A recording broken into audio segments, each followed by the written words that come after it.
Welcome, everybody, to the Mint Virtual Art Fair. Yes, I'm coming to you right from my living room here in Green Acres in Detroit, and we're very glad you joined us. This is a year of firsts for us. This is our first time to have a virtual art fair. Ordinarily, we would be in Palmer Park this weekend. This is a first time for a lot of you. There's many people who would be ordinarily planning their Saturday nights, but we've had a lot of Saturday nights to stay at home for the very first time. This is the first time most of us have been through a pandemic, which is the main reason we are doing a virtual art fair instead of being in Palmer Park. And for some of us, it's the first time we've been in a protest, or we've made a protest sign, or maybe it's just the first time in a long time, like for me. So I want to welcome you. And before we begin, we are going to introduce one of our artists to talk a little more about the peaceful protests and why they're happening and what they mean. Welcome, Eleanor Aro.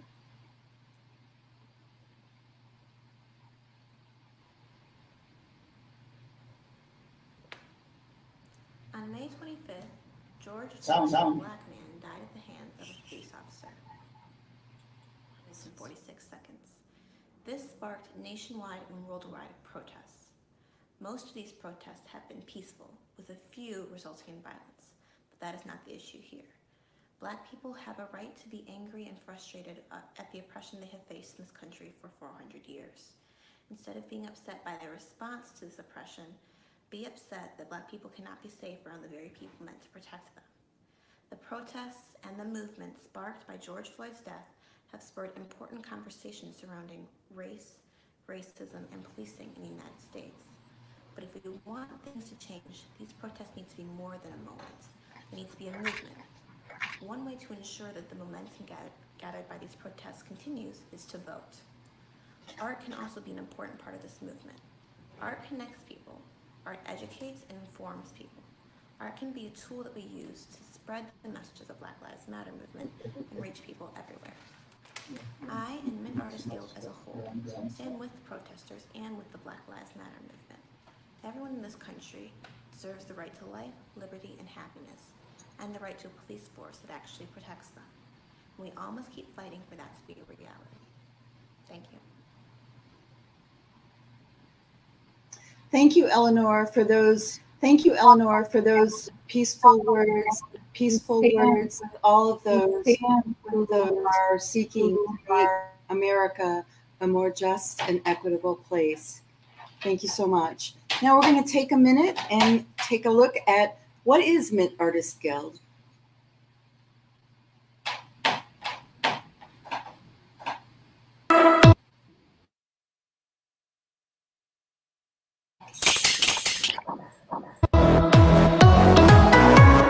Mint is a nonprofit organization that works with talented teen artists so they learn business, career, life skills, and have opportunities to show and sell their work and to do community service work.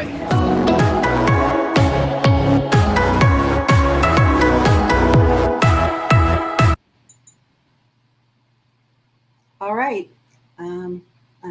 Thank you so much. And I want to take a moment to thank our sponsors. We have 5 sponsors today. The first one is Blossoms Florist with locations in Birmingham and Midtown Detroit. I want to thank Integrity Shows, the producer of the Palmer Park Art Fair and the Belle Isle Art Fair, Lost River Tiki Bar, Culture Source, and the Michigan Council for the Arts and Cultural Affairs. And I also want to take a moment to thank our producer and director who is behind the scenes today and who made all of this happen. That is artist Kelly O'Neill. And we wouldn't be here today without Kelly's tireless work and efforts and professionalism. So thank you so much, Kelly. And thank you to all the volunteers who helped make Mint Artists Guild possible. So now I want to take just a minute to explain what you're going to see today. You are fortunate enough to get to see a video from each artist that takes you into into their studio or into their art making process. We're going to have some music from two amazing Detroit musicians. We are going to have some more tributes to our sponsors. And of course, the main dish is the art. We have about 35 pieces of art available for sale from our artists and alumni. And I think you're going to find something you want to take home.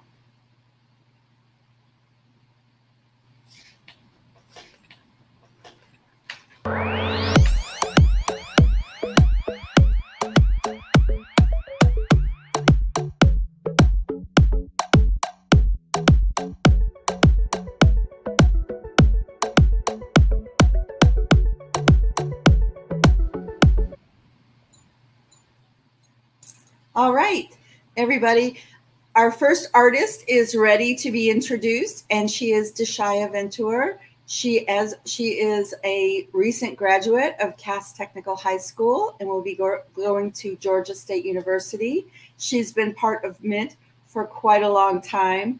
I remember her early events with us, and her mother would sit next to her for the whole event. She's grown a long ways since then. She works as a mixed media artist, primarily in duct tape, and she likes to create custom pieces. And I'm glad to introduce Deshaya Ventura.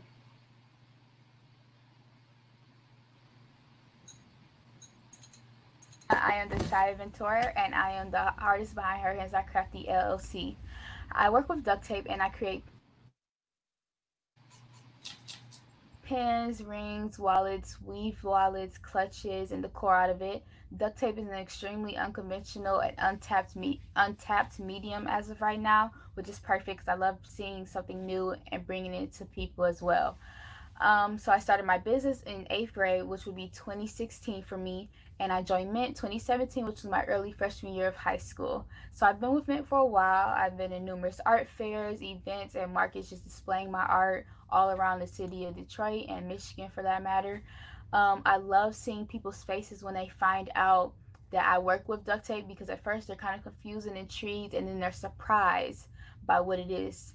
And I love turning something that they use as a tool to fix around the house, you know, the old school gray duct tape, and then I turned it into art form, and I love that. So now we're on the floor. I'll be showing you my studio, which is really my bedroom. First, I will show you my board. It is 3 feet by 2 feet, so it's pretty big. It's way more comfortable for me to work on the floor and just get on my hands and knees, start going to work and carving out with my duct tape. Here is duct tape. I also have a few more bins with rolls of duct tape as well. In the corner, I have packing stuff. I have bubble wrap and plastic wrap when I send stuff out, and bags as well. So this is the desk my mother intended for me to use for my duct taping, but now it's just storage. So I have journals, I have a few pieces I need to finish in the back. I have rings, bifolds, coin pouches as well. And over here in this corner of my dresser, you see a lot of my tools. I have canvases, ruler, Ziploc, you see blades, and in this cup you see a bunch of pins I've made and my favorite ones I've saved. And then you also see a few I need to make as well. As tools goes, I use quite a bit of a lot of stuff depending on what I'm making. But for everything and absolutely everything, I use X-Acto knives. I usually have 4, but 2 of them are missing. So these are the 2 I use. They're kind of beat up and the blades are kind of dulling out, which is why I buy a big pack of blades, because I tend to dull them out a lot quicker or they just break on me. So I tend to use those, and I have a few caps as well. For my coin pouches, I use Ziploc. Not a lot of people know this. I use Ziploc in my coin pouches for it to close and open up again. Well, I'll be showing you what I am making today, or what I've been working on currently as of lately. So for what I'm making, I need tons and tons and tons of erasers. So what you see right here are the erasers that I use. For a few of them, I took off the metal piece because I do just need the actual pink eraser part as the base for all of these flowers right here. It's not even a lot. I need to make way more flowers. That's what have been working on recently. So what you see on my board, this is 36 inches long. So I have 6 pieces of 6-inch long tape, and each of these rows, or the first 4 rows, will be cut in half horizontally, like so. And it doesn't need to be extremely precise because this is just for the roses. You won't really see this part, so I can just cut it along, make sure it's just pretty even throughout. And I do this all down the board. And then for these first 2 rows up top, they're all cut in 1/2-inch increments. So right there, and that's how it is throughout the whole first 2 rows. Now I'll be showing you the actual process of what I do. So as you can see, I have the erasers, and I take one of those little strips I showed you, and I just cover the very top of the eraser with the tape, and then I make sure to fold it all around so it's completely covered all the way around for the most part. And then I take a second strip of tape, and then I just cover it around the sides of the tape just to seal all that in, so make sure it doesn't come apart as it's in the flower. So this is how it looks as of now. So then I cut off the very bottom. I don't need that extra flap of tape that we always get. The bottom is red, and then the top is that gray. So with one of the pieces I cut horizontally, as I said, each 6-inch strip is cut in half horizontally. So this is how it looks. I then folded some of it in some to make it look like a flap, and then I just flatten the flap out like so. So then you have a little bit of sticky at the bottom, and then you have this at the top, and this is what the back looks like. And then to make the rose shape, I round the edges of the entire strip of tape, just so now it's rounded, if you can see, like this. I then put it around the base of the eraser, and then I fold it back onto itself and then fold it up. So it's really about how you manipulate the duct tape for it to make that rose pattern. That is the end result. Hello again. I am glad I can take you along with me, showing you my process in my studio and everything. I just really love what I do as far as making people's day when they find out what I work with duct tape, as far as interacting with people, just having simple conversations, passing out my business cards. I just love how people feel when they get a piece of art that they really connect with and they love, and especially the fact that it came from me. I think that's really dope. I am thankful to be selling my art, especially with Mint, because of all the opportunities I get to sell my art, which is art fairs and events and stuff. I'm just really glad that I can just pass a piece of me, whether it's a pen, a ring, a business card, a conversation, to different people with all different walks of life, and we all come together and just enjoy art that just happens to be mine. I really love my medium, and I love my art. I love art in general. Thank you guys.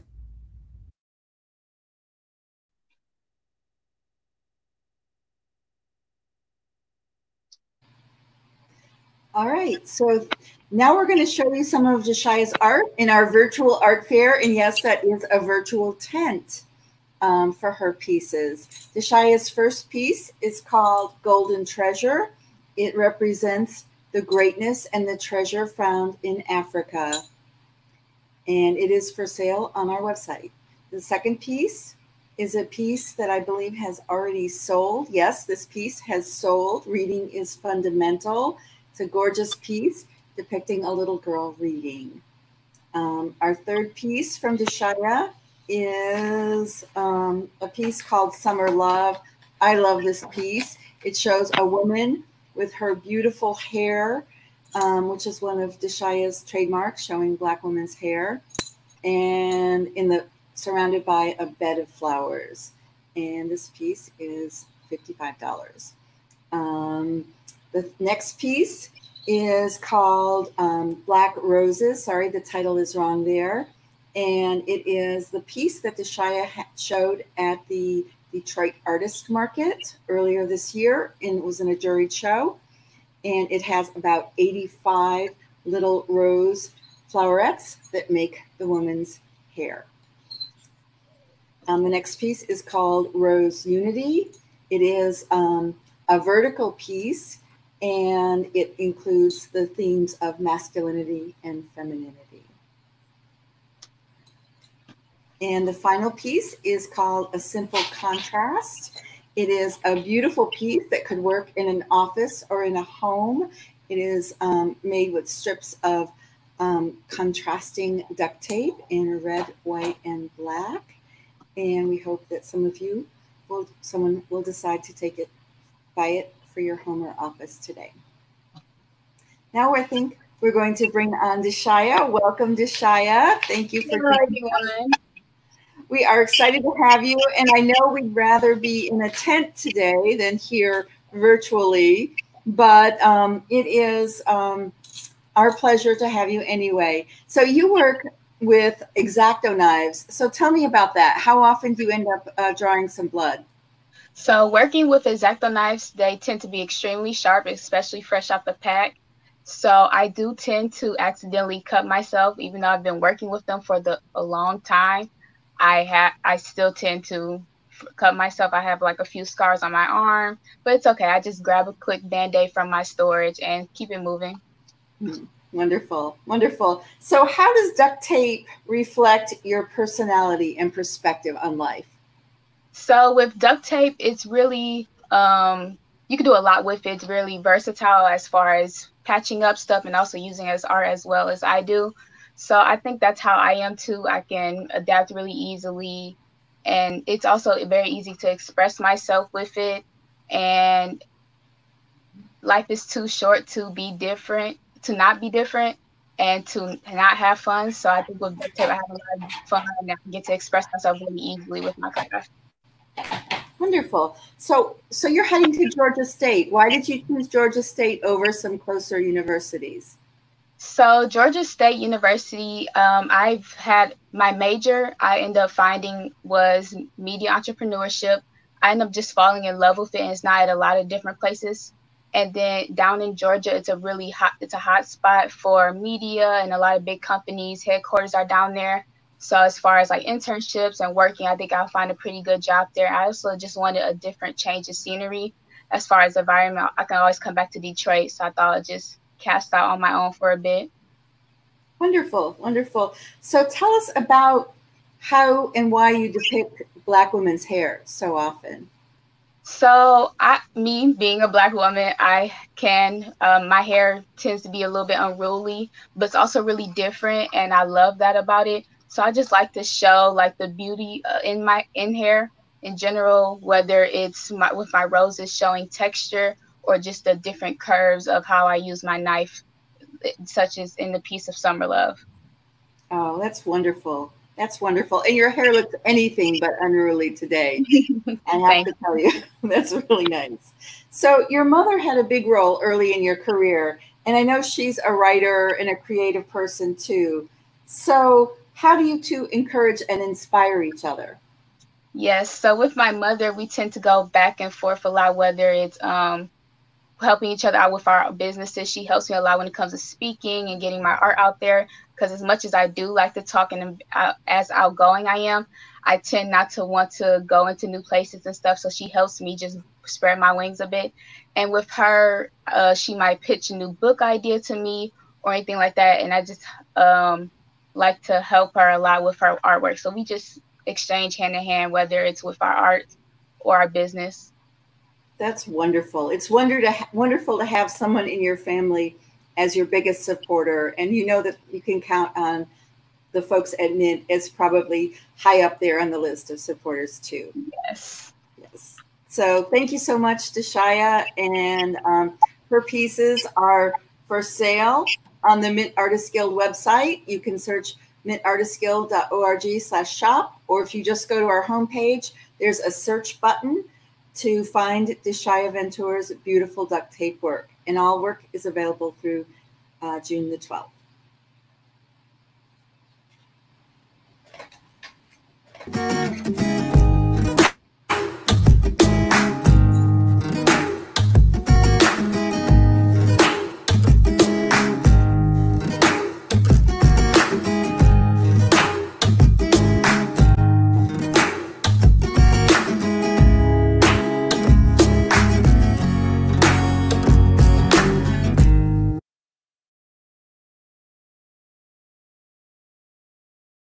Everybody, thanks, welcome back, and we are about to introduce you to our second artist, who is Brian Wilson.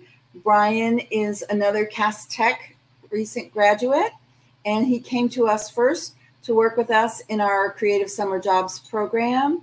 He paints realistic pieces, and he's the young artist who painted the beautiful Rosa Parks piece that we featured at Mint Masterpieces. He's also featured currently at the DPS DIA show, virtual art show this year.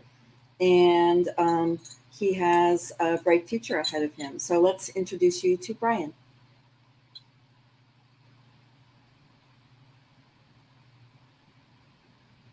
Hi, my name is Brian Wilson. I have been in Mint Artists Guild for about a year, and I'm a Cass Tech graduate, and I'll be attending University of Michigan in the fall. I am a realistic color pencil, oil paint, and acrylic paint artist, and I like to take inspiration from different things such as music or things that go on in my life or even things that I just like. And through my work, I've been moving towards trying to express certain messages and push certain messages in my work and becoming more involved with art. This is my desk where I do all of my work.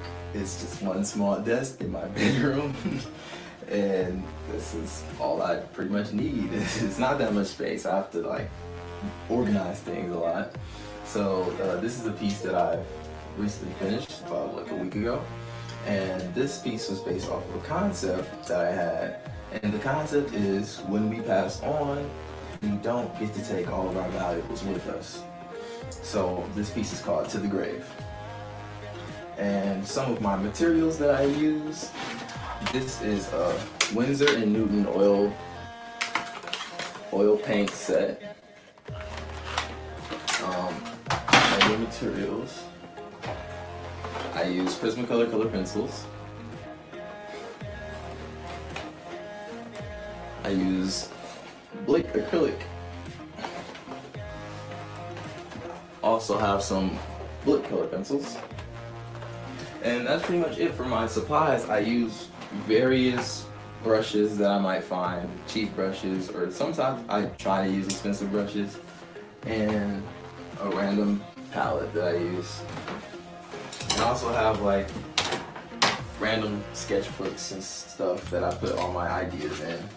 And these are all pieces that I've done. This is oil paint. This is another oil painting. This is charcoal. This is an acrylic painting. This is a color pencil drawing.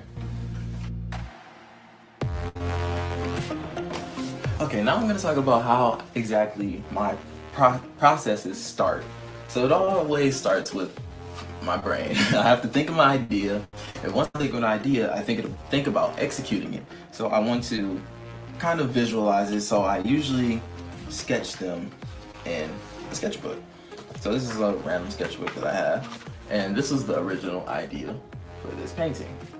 It's just a really, really rough drawing of a skeleton sitting with the chains on it. And so once I'm creating ideas and I'm sketching, I never want to like fully develop a sketch. I don't think it's necessary. Maybe some other people might think it is, but for me, I just do a really rough sketch, don't really develop it, and I kind of just go into it. So once I go into it, I use burnt sienna to outline or sketch the painting. And with the burnt sienna, I would thin it down with paint thinner I don't have the paint thinner in here now. It's very toxic, and mostly I use it outside, but I thin down the burnt sienna with the paint thinner, and I use it to kind of sketch the painting. And you can still see a little bit of the burnt sienna around certain edges, but it's fine for me. I like the look. And from there, I try to get the best colors that I can. I try to match colors. I mix different colors, burnt sienna, burnt umber, and the whites to create these layers on top of layers to really create the bone feel. Here I have another painting. This painting is of me. And in this painting, the way I started this, well, I knew I wanted to do a self-portrait of myself, and I started this with a sketch. And there's actually a concept around this one. The butterfly is like a play off of the butterfly effect. And the butterfly effect is like a concept where if one thing in the past changes, it could change the whole future. So I use this butterfly to play on the concept that I would not be here today without certain choices or certain things that I've made in the past. So this is the original sketch of this painting. And it's very rough, a very light sketch. And the original sketch actually had another butterfly in the corner here, and I didn't feel the need to add it. And that's it. I really like this painting. It's one of my favorites. I feel like I have some very strong work, and I make do with what I have. I don't have no giant studio like these world-renowned artists, but I make do with what I got. I just want to be able to push my narrative around the world and be able to make an impact with my artwork, and I feel like I could definitely do that, and I want to take the right steps in my career. Thank you for watching. Thank you, Brian, for that. I should let you know that I think almost all the artists, maybe with one exception, work from their bedrooms and are able to make amazing art in rather small spaces. So now we're going to introduce you to Brian's two pieces that are available in the art fair today. The first one, they're both oil paintings. The first one is called La Flame, and it is inspired by one of his favorite musicians, rapper Travis Scott, and it is $300. The second painting is called To the Grave. You heard Brian speak about it in his video. I think it's interesting because it is part of a new body of work for him focused on sending out important messages in the world through his art. And this piece is $500 and is available through the week on through the Mint Virtual Art Fair. So now we're going to introduce you live to Brian for just a moment. Hello, Brian. Hi. So Brian, you are, besides being a gifted artist, you are also play chess and have, I think, since you were quite young. So tell us about how making a painting is similar to chess and how it's different. I think it's very similar in certain ways. Where you're making a painting and playing chess, it's a very thoughtful process, and you have to think everything through. But it could be different as well as executing it. Playing chess is constant focus and concentration, but with art, it comes more naturally. Sure, that makes a lot of sense. So how do you choose the people you want to depict or the subjects you want to depict? Choosing people I draw or paint, it's kind of just based off of things that I like or I feel like I should do, or if that makes sense. I mainly focus on things that interest me. Good. And I know you said that you like Travis Scott. Do you have a favorite song, or what's your reason for Travis Scott? I just like his music. I've liked his music for the past couple years, and I think his aesthetic and things that he do is inspiring and inspires a lot of my artwork. Wonderful. Wonderful. Good. You're going to be at University of Michigan in the fall, and what are you looking forward to when you go blue? I'm looking forward to definitely developing a better technique, going through different realms of art, and trying to get more into graphic design as well.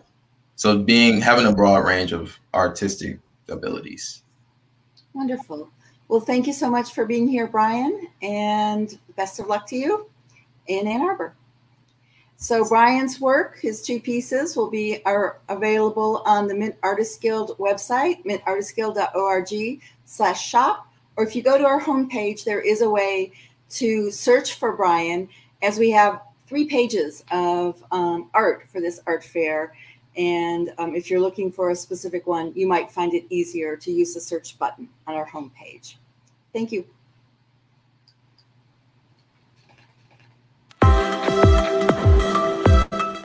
Hi everyone, my name is Shay Akintroye and I'm a part of the Mint Artist Guild. During Midsummer Jobs, I learned how to improve my painting skills, give back to my community, and have pride in my art, all with the help from my fellow artists and mentors. This year at Mint, I'm looking forward to once again giving back to those around me through artistic communication.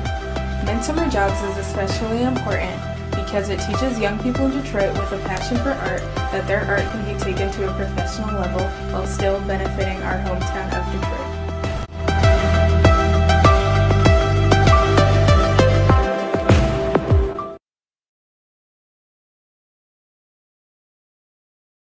Thanks for having, that's Shay, and she's not part of this art fair, but we are hoping she will be joining us at one of our future events. If you want to know how you can stay in touch with Mint Artist Guild after this event, we do have an e-letter, and you sign up for that on our website. And you also can follow us on Instagram, YouTube, or Facebook. Our next artist coming up is Michael Johnson. Michael is an amazingly optimistic artist. He works in vibrant colors, usually using markers, and he has a beautiful smile and a great personality. He joined us last summer first in our Creative Summer Jobs program, and then joined our Learn and Earn group. So let's hear from Michael.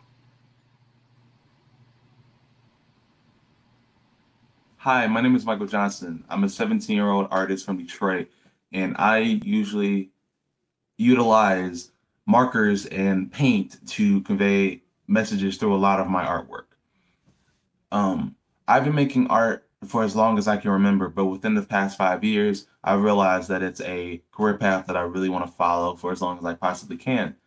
In a lot of my artwork, I have a very graffiti aesthetic, aesthetic, and I feel that is the best way that I can portray a lot of the themes and concepts of my artwork. A lot of my work can be interpreted in multiple different ways, be it intentional or not, and I feel that it conveys a positive message of being more open-minded. Being open-minded, I feel, is the best way for you to open yourself to a lot of opportunities and also be empathetic and sympathetic to a lot of different causes that you yourself may not have thought of prior to doing so. This is usually where I make a lot of my art. I'm usually confined to my bedroom, and this is where I originally started a lot of my artwork, so I have a lot of sentimental value for just this small area corner in my room.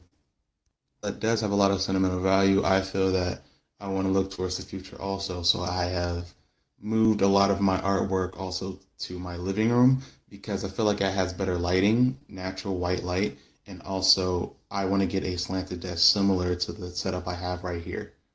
For my artwork, I typically use alcohol markers. I feel like they're the easiest to control, and with one that has a brush nib, it allows you to get it gives you more control on the width of the color that you're trying to put on your paper, whereas bullet nibs or wedge nibs kind of take away from you a little bit. So that's my pro tip, is to get alcohol markers that have brush nibs so you can fluidly change the thinness or thickness of your lines. I have a variety of different fine liners that I use, but recently I've been using this brush tipped one. I typically start off with a picture that I find on Instagram if I'm doing a portrait, or more recently I've been finding one word that is the big concept of my piece is the best way to have a starting point for a lot of my more abstract works. When I'm doing portrait work, some of my sketches are pretty quick, but when it comes to my more abstract character-based work, a sketch could easily take an hour. This is usually due to a lot of my characters not being pre-planned. I work with mechanical pencils because I feel like they give me more of a precise motion with a lot of my sketches, and I can get very small details with them.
After that, add a black outline to the edge of my characters just to give a more pronounced and contrast look.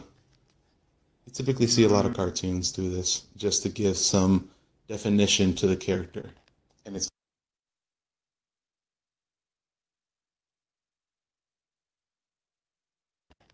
features.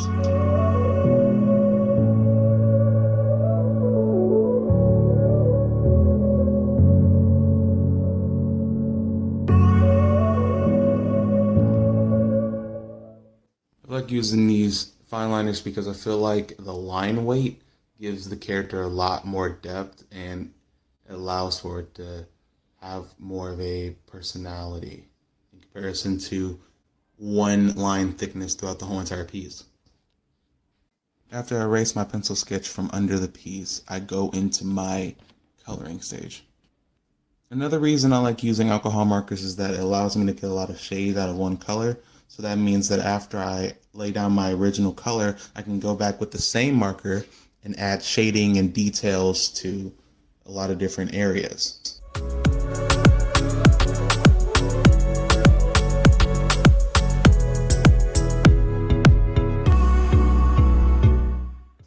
In the end, I like to use a white Jelly Roll pen to create any highlights or clean up any edges of my artwork where I did any marker mistakes, or in this case, I will be outlining the character with a Posca pen. It's a very opaque paint marker, and I feel that it does its job of highlighting the art piece. With my artwork, I really want to cultivate an idea that open-mindedness and the ability to see through different lenses is one of the most important things that I think someone should learn or attempt to see.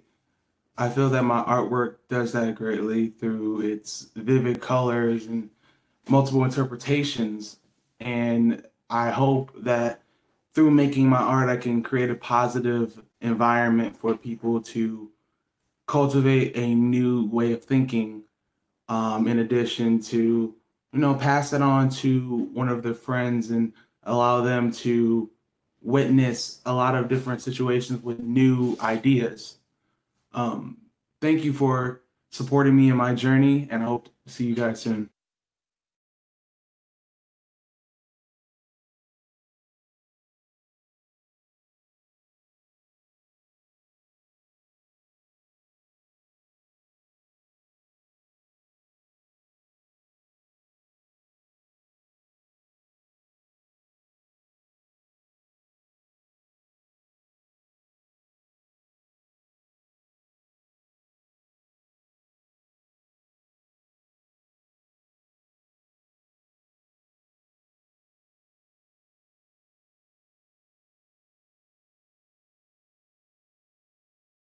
The Japanese devil. The third piece is called Nature Boy. Third piece. And it is a really cool piece. I love the black and white accents on it. And Michael created this after he realized the impact humans have on the environment. So for your environmentalists, this might be the piece for you. The next piece is called Technicolor. It is made with very beautiful, bright, bold colors, and it is $55. Most of Michael pieces are around $55. And I love the characters in this one. And is that the final piece? No, there's one more piece. It's called Freedom. And this piece feels very timely for now. And now we're going to introduce Michael live here in our virtual art fair. Thank you for being here today, Michael. Thank you. So you focus a lot on optimism and positivity. That may be a little harder to do given the state of the world right now. So how do you manage to bring optimism out even when things seem so challenging or so wrong?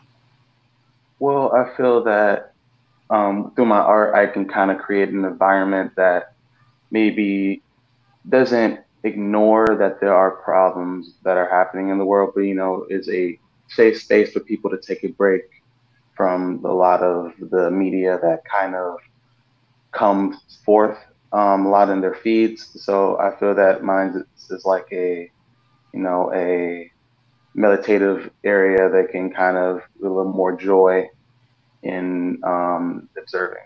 So. Yes, yes. And so where do you go, or who do you go to when you need to fill up your own optimism and positivity?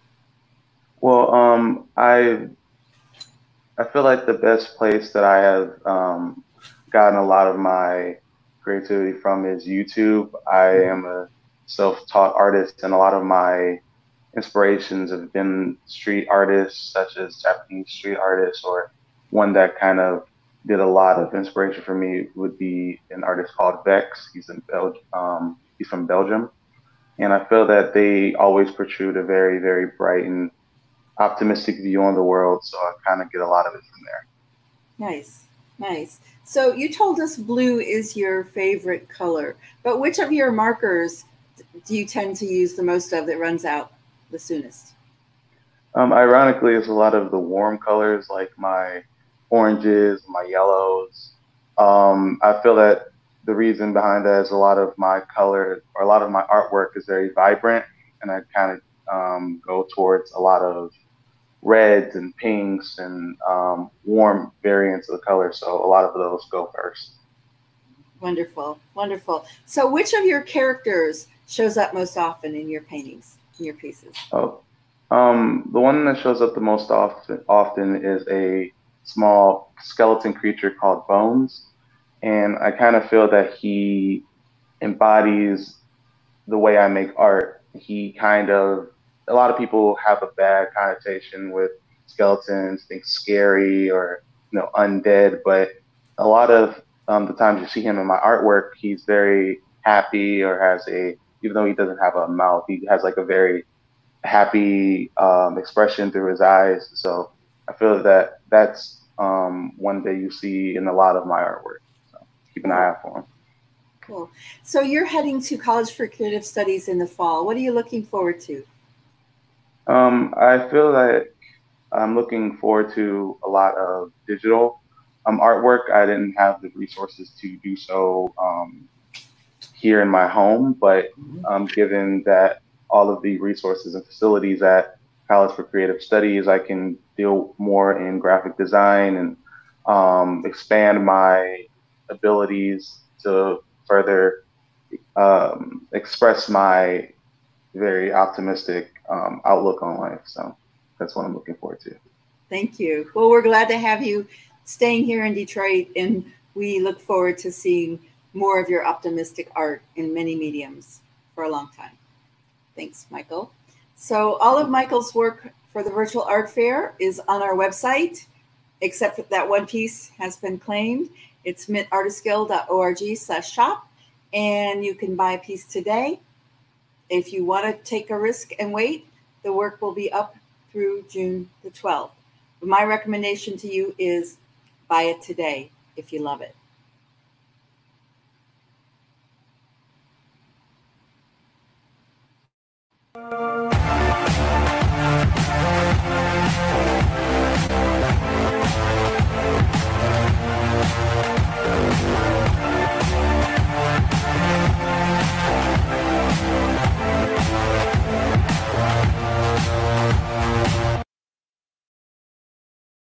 Hello, everybody, and we are fortunate now to have our first musical guest, and she is a good friend of mine. She is Sky Covington. She is a jazz singer.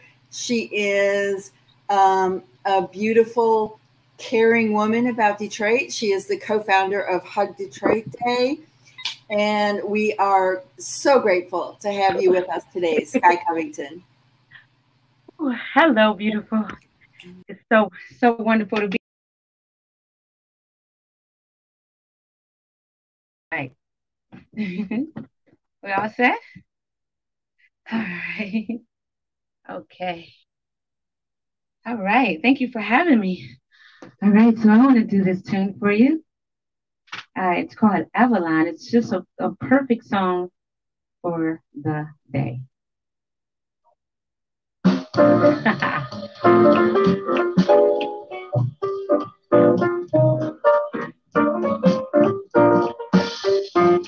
I found my love in Avalon, beside the bay. I left my love in Avalon and sailed away. I dreamed of him in Avalon from dusk till dawn. And so I'll think I'll travel on to Avalon. Yes, I found my love in Avalon, beside the bay. Yes, I found my love in Avalon. Honey, I just sailed away. I dream of him in Avalon from dusk till dawn. So I think I'll travel on to Avalon.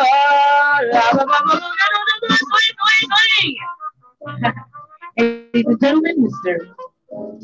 John Douglas.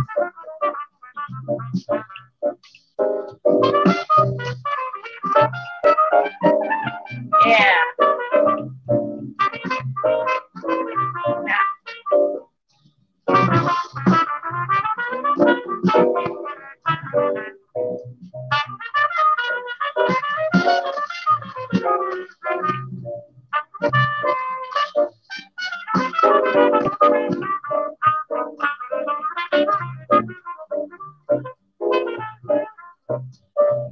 Yes, Mr. Jimmy Blue, ladies and gentlemen. Yeah.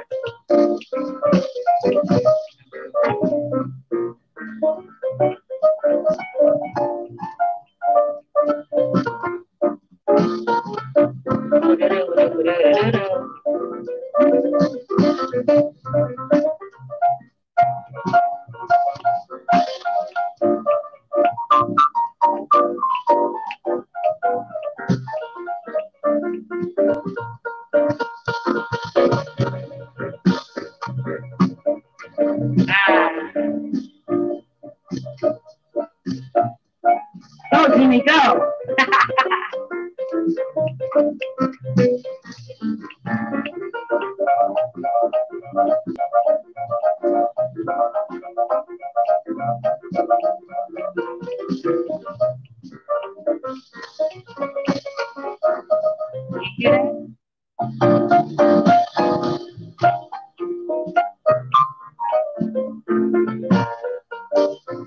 Yes, I found my love in Avalon, beside the bay. I laugh, my love is never gone. I just sailed away. I dream of living ever on from dusk till dawn. So I think I'll travel on to Avalon,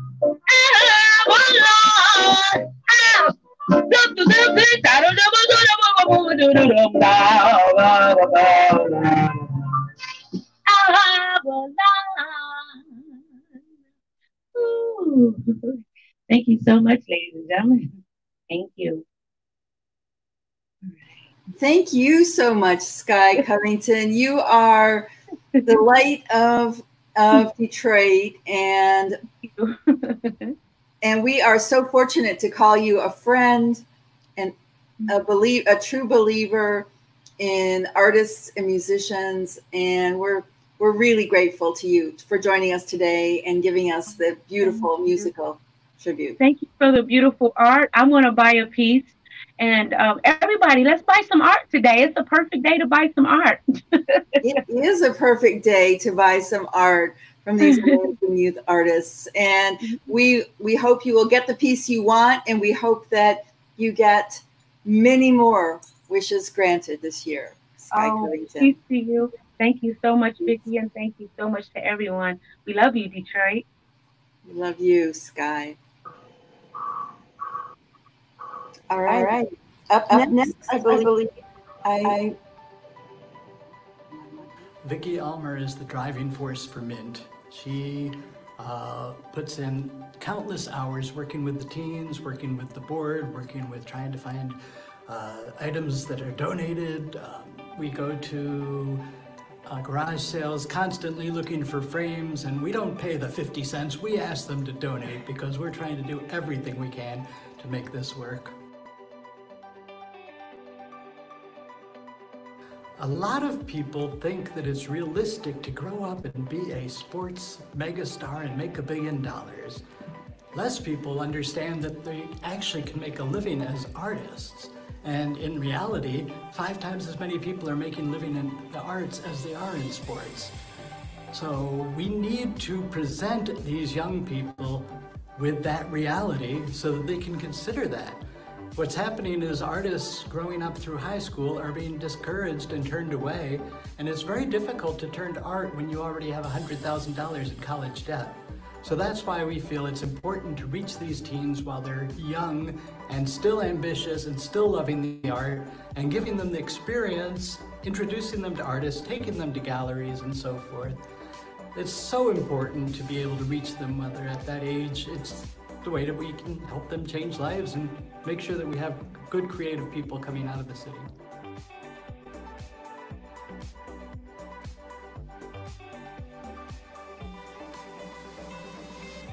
All right. Well, I just need to say thanks to Mark Loeb for that and acknowledge that, yes, he is my sweetheart. He is my husband. So take everything he said about me with a big, big grain of sea salt. It was true. It's true. All right. Next, I want to bring in our co-host. We're so excited to have her. Aubriana Walton is a Mint alumni. She, I believe, was in our very first cohort of artists. And she went on to Wayne State University, where she majored in broadcast journalism.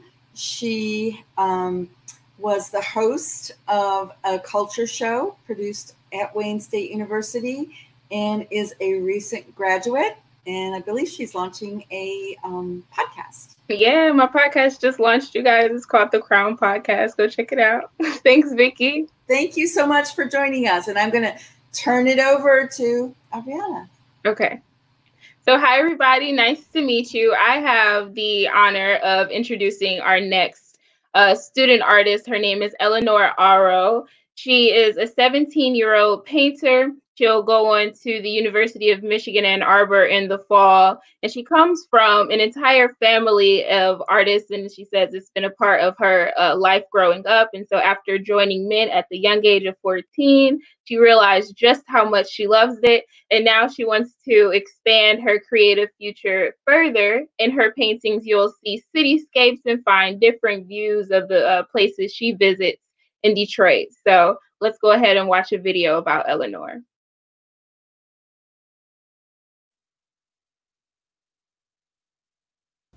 Hello, my name is Eleanor Arrow, and I'm a 17-year-old visual artist from Detroit, Michigan. I am mainly an acrylic and watercolor artist, and I do mostly cityscapes of Detroit. I try to show a side to the city people might not expect. My family is very artistic, so from a young age, I have been encouraged to pursue art and try new things. My grandmother is an acrylic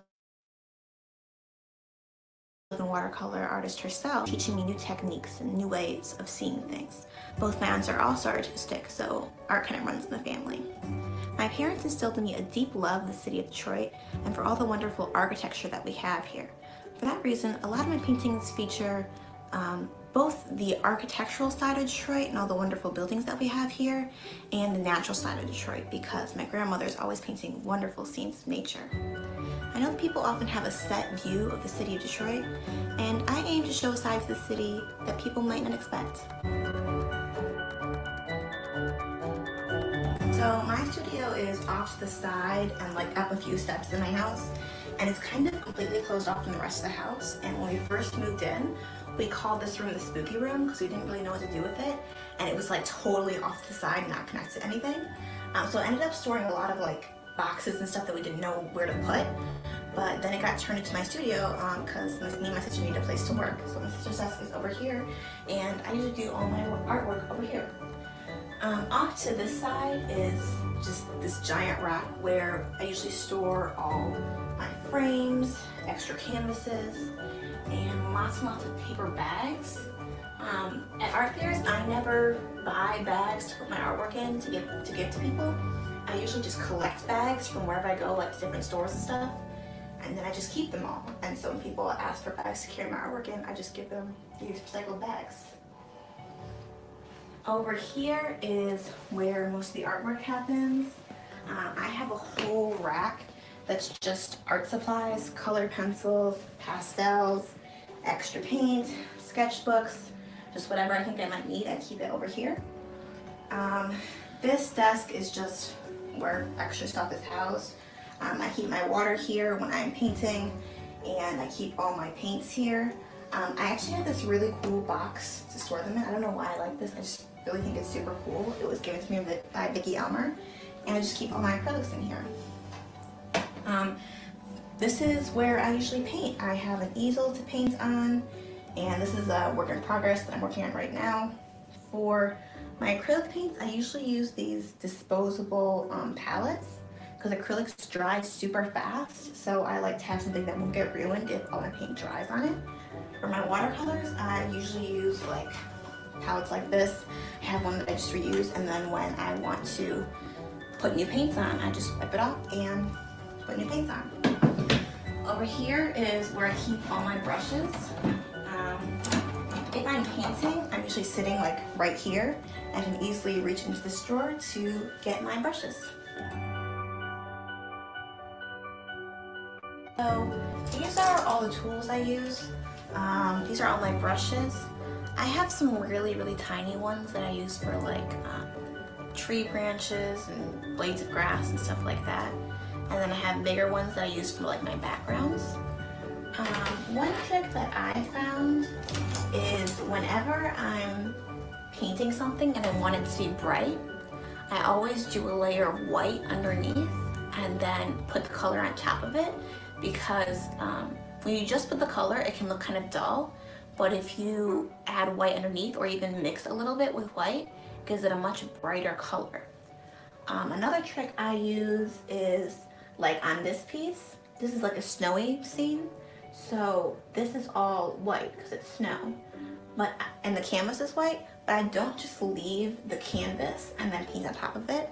I always do a layer of white underneath and then I put paint on top, just because I feel like it gives it a more cohesive look.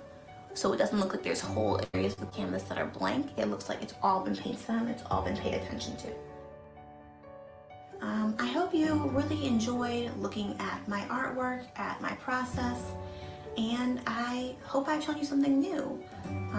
My art all focuses on Detroit, on the architecture of Detroit, on the nature found in the city, and I hope I've made you think differently, in a different way, in a different light, or just surprised you in showing my view of the city.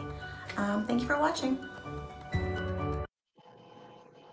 So that was a beautiful introduction and tour of her studio. Now let's take a look into Eleanor's tent. We'll take look at a few of her paintings. First, we have a piece called Looking Through. This is a beautifully framed acrylic painting on canvas of a park during a nice autumn day where she infuses both city and nature themes. Next, we have a piece called Sanctuary. It's a depiction of an older church in Detroit with a bright red door. This piece also comes framed and goes for $150. Now that we're familiar with some of Eleanor's work, we'll go ahead and have a chat with her.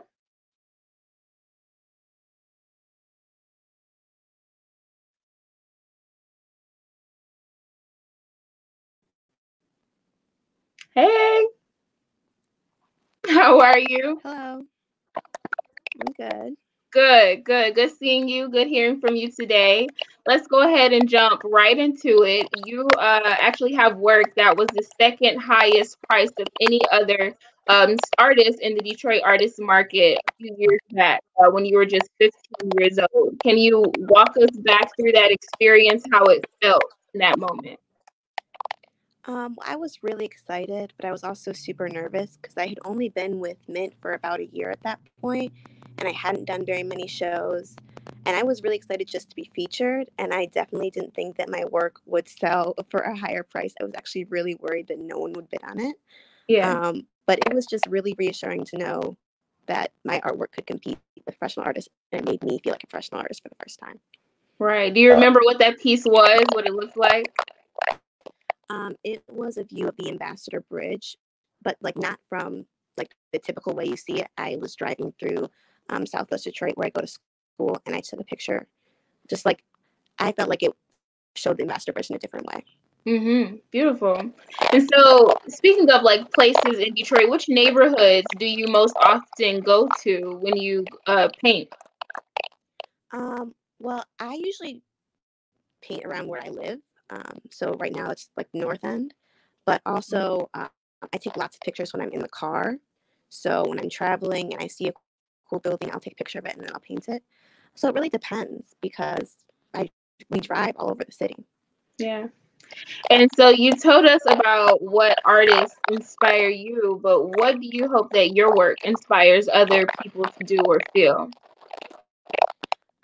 Well, my work focuses on the city of Detroit for a reason. I feel like people often have a set view on what Detroit is like, and I hope that I can shed a little more light or a little more truth onto what the city is actually like. Absolutely. And just tell us a little bit about a favorite piece, the story behind it, why it's your favorite.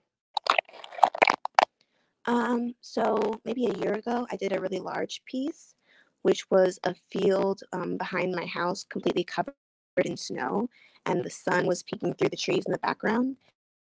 And I really like that piece because, one, I love drawing snow in the city because I think it's really, really pretty. And also, that was the first time I ever really experimented with exactly how to show sunlight. It took me a lot of like tinkering to figure out how to get the right colors, and I was really proud when I finally got it. I can imagine trying to depict all those colors, all those white colors, and maybe some yellows and things is pretty difficult. Yeah. Well, thank you so much for joining us, Eleanor. Everybody, you guys can remember to visit mintartistguild.org/shop. Pick up some of Eleanor's paintings. The sales will be open until June 12th, but you guys can visit today for that as well. Now we'll hear a word from one of our sponsors, Paint Detroit with Generosity.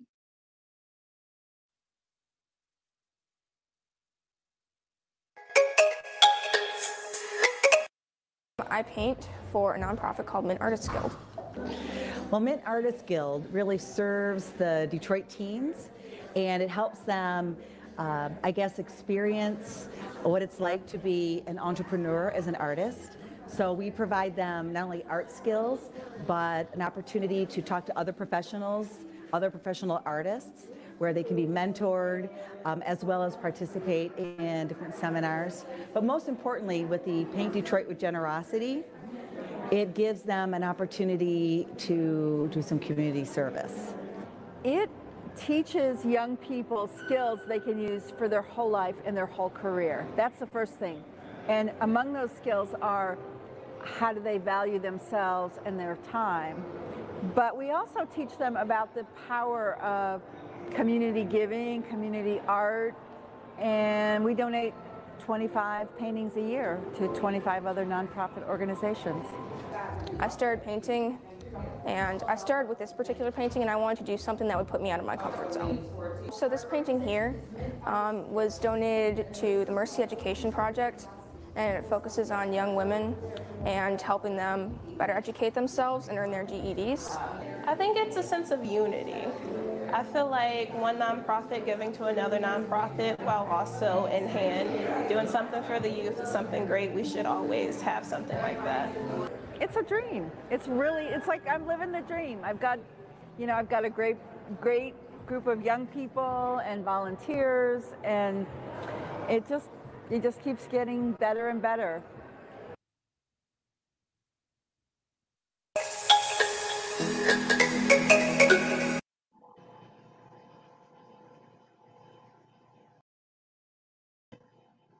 Welcome back, everybody. So next we'll get to know Mint alumni and planning committee member Damon Chambliss. Damon is a mixed media visual artist whose work often reflects on progression and social commentary. And so he has been a part of Mint for a long time, and also have been an artist and showcasing his work since he was 13 years old. He's won many awards and participated in art fairs with Mint and independently.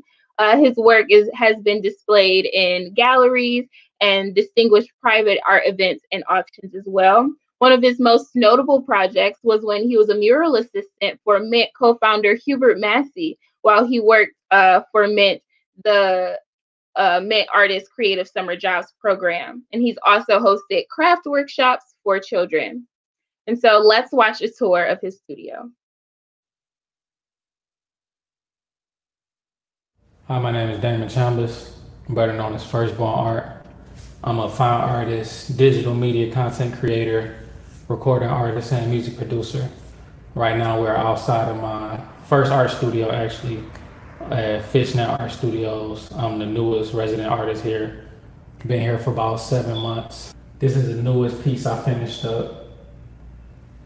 This is about probably my biggest piece so far. And the company next to it is a smaller piece I have. I'm gonna start with this corner over here first. This is all my canvases and wood panels that are waiting to be painted on. I just recently did some rearranging to the studio, so I have a little bit more floor space. This is a piece called Nothing to Fear I did last year. It's one of my biggest pieces called What We Grow Through. Some of my artwork and LS Duty shirts, a brand of shirts I do hand painted. Also another hand painted shirt. Over here is the corner where I record music. Just recently got a new microphone. Just got this acoustic padding in. And over here is the wall of other people's artwork. This is my view from the studio. It's one of my desks given to me by one of my neighbors. On the wall I have like mantras and affirmations written. Daily reminders for the subconscious. Say it, believe it, experience it, embody it. Another piece. This is where I paint sometimes. Over here is my video editing workstation. Sometimes I paint over here too. On the wall, just a list of notes, affirmations, my logo, pictures, accomplishments. This is an award I won during the last Mint Artist Guild Gala. This is my piece that is currently at the Mercedes-Benz in Detroit, Michigan. My bio, packing list for art fairs, another bio, my certificate of completion during the program I did at Mac Alive, the Young Curators Art Club. This is when I was in the Detroit city limits with a couple other Mint artists when we were featured during their 2018 issue. Over here is my shelf with my vast book collection. A lot of books just ranging from art, fashion, cooking, art history, psychology. This is most of my paint. It's fabric paint, adhesive, neon paint, flow improver, spray paint. A couple miscellaneous items, framing supplies, another camera, things like that. I've been doing bigger works, expanding more on my subject matter, expanding more on my figures, making them more diverse, making them stand out more. For a piece like this is basically another expansion on my new style. Not even a new style, but just where my style is headed, more upgrade on it. I'm mostly using metallics for skin color now. So a lot of my figures will have a copper skin color. But this piece was very different because I've never really did like a macro painting of a hand. And in the background, I used lace fabric and put it on the canvas and basically just painted over the lace and kind of had the paint cake up over it to give it that texture. I did this particular one because it's called Earliest Drawing Memory. So this is my creative recreation of my earliest drawing memory when I was about 4 or 5 and I had drew on my bedroom wall. And I really like this piece because it's like a lot of contrast between simplicity and complexness of the contrast with the Scooby-Doo and the blanket and the definition on the pillow and blanket and the vast amount of colors and the abstractness on the wall, which represents, you know, the doodle I made on my wall when I was younger. This is another piece I did while in my studio. Another expansion on my work and on my style. This one is called Unknown 2 Unrevealed. It's basically a zoomed in, another macro figure that I've made up that I used in the previous work, which was very smaller and with marker, which was just called the Unknown. So with this piece, it represents things that are unknown to us physically and spiritually. And with this one, I use resin sand and white opaque flakes in the background and resin sand on the figure. So yeah, that was my studio. I appreciate you guys for watching.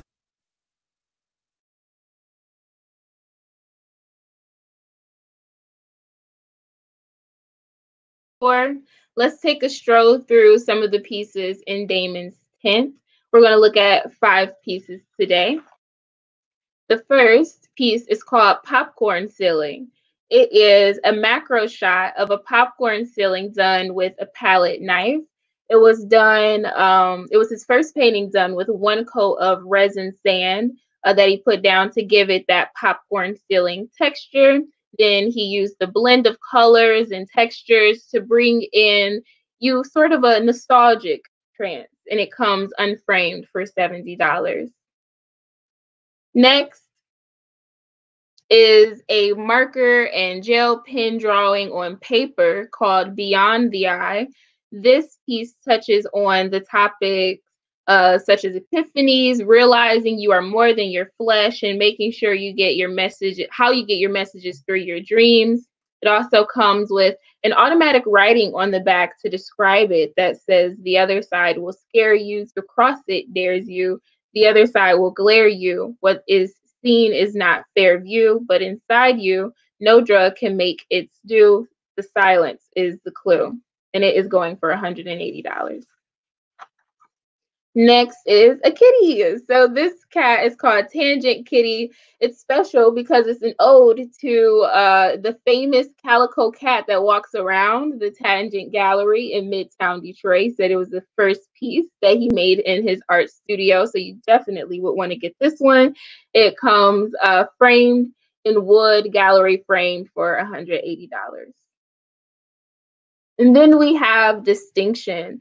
This is an acrylic painting made of a macro shot of a woman's nose and lips. It's made to highlight unique features that are often made fun of in the youth of brown people, or who they may be insecure about. The copper skin represents divinity, and the background is textured with a lace fabric over it with heavy body acrylic, and then it's peeled off.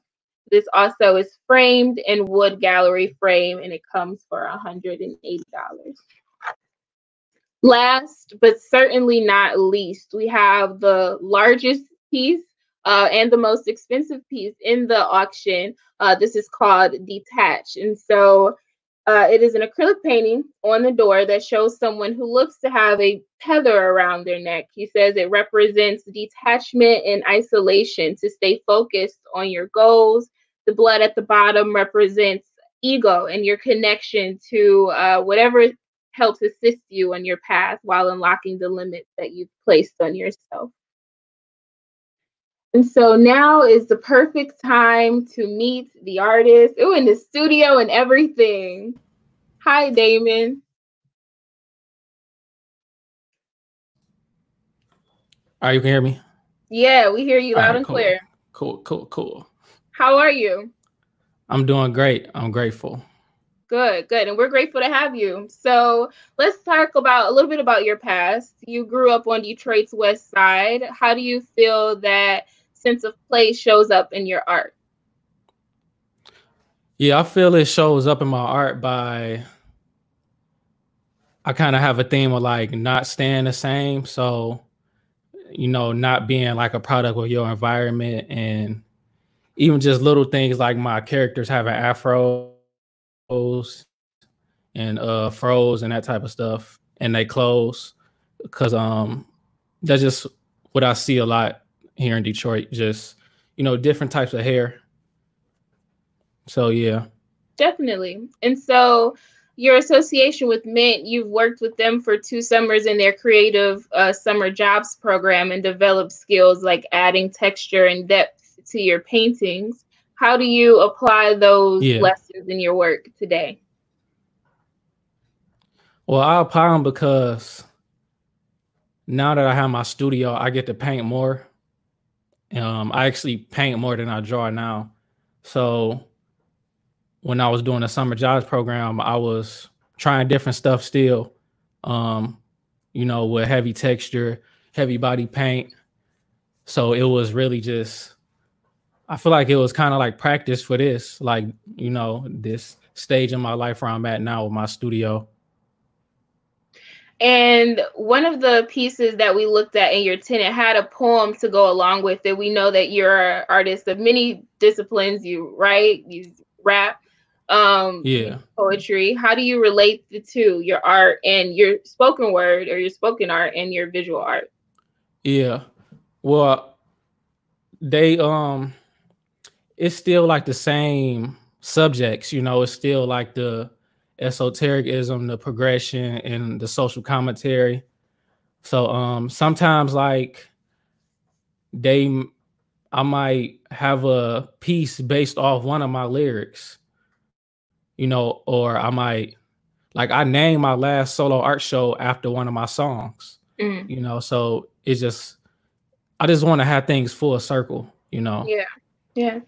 And so tell us about some of your work and the stories behind it. What do you put into the stories behind your art? Yeah, so a lot of the stories are like mental, you know, they're personal. The main idea with most of them is really just opening up more mental channels and thinking outside the box and being very eccentric and unique. But since I got the studio, I am, trying different stuff, painting different things I haven't painted before. Like, as you can see right here, it's like that one called Detroit Bathroom. So that was kind of out of my range. So I also do stuff like that where it's just different, where I just want to test my craftsmanship. So, yeah. That was perfect, actually, because I can see it a little bit. In every bathroom in Detroit, old school has that pink and black tile. I don't know what they was going through in like the 70s and the 80s, but they got it. And so, speaking of your studio, that was an amazing tour. I felt really special to be able to like have a little glimpse of where you work at. Tell us about how being there has affected your work and your perspective on art. Yeah, well, I've been wanting the studio since, I don't know, like 2016 or so. So I just feel like this was a long time coming, and everything I went through just kind of prepared me for this, and it's giving me a chance to show my independentness. And being in the community of artists, it helps a lot because it's about 7 or 8 of us in here. So I can go to their studio and ask them a question, like if I'm stuck on something, which I do that quite a bit. And having a alone time to just vibe out, play my music and have everything in walking distance, food or whatever, and step out if I need to take a break. It's just giving me more time to study art and really just practice my craftsmanship, as I said, because since I've got here, I've been trying different stuff like the Detroit Bathroom and even the Tangent Kitty, because that was the first cat painting I did. Yeah. So yeah. And I love it. I love the cat. Thank you. And so what is next for you? Tell us what projects you have coming out, what series you're working on, if we can find your work anywhere. Well, what I'm working on now is basically just building my body of work up more and just pushing my style more. You will see a lot more gold in my artwork. I'm really working on my online presence more, just not a rebranding, but just kind of vamping everything up, vamping my style up. It's just another period. It's nothing specific. I do want to integrate my music and my art more, which I'm doing, and do animation and come out with like a comic book or something of that nature. Yeah, definitely. Yeah, but I'm for now, it's subscribed just to your YouTube channel, so I see your videos on there as well. Yeah. So I know you as Damon and Firstborn. So if you want to shout out your socials or anything, we can go ahead and do that. Yeah, y'all can follow me on Instagram, firstborn.art. My music just got back on streaming platforms, so you can search Firstborn Art. You can see more of my work on firstbornart.com, which is my music videos on there, my artwork. It's kind of like an online gallery. Also, music is on there. Twitter, firstborn.art, Facebook, Firstborn Art. So yeah, that's where you can find everything. Well, thank you so much, Damon. It was a pleasure seeing your work and speaking with you today. Thank you for having me. Yeah. Remember, everybody, you guys can see Damon's art and everyone's that you saw today at mintartistguild.org/shop. We implore you to get your things today, even though sales are open until June 12th. And now we will have a brief commercial break.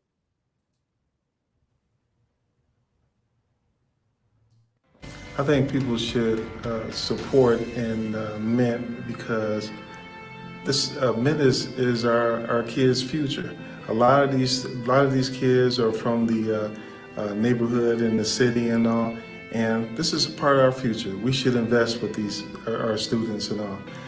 This gives them a great opportunity to give back, give them a great opportunity to transform and be a part of this great change that's happening in the city of Detroit. And why not? I just think it's just wonderful for these kids to be able to have an opportunity to be able to create artwork and all. To me, it changes the environment. It brings a lot of peace. It brings kids together. It brings all people together. So I think we really should do this.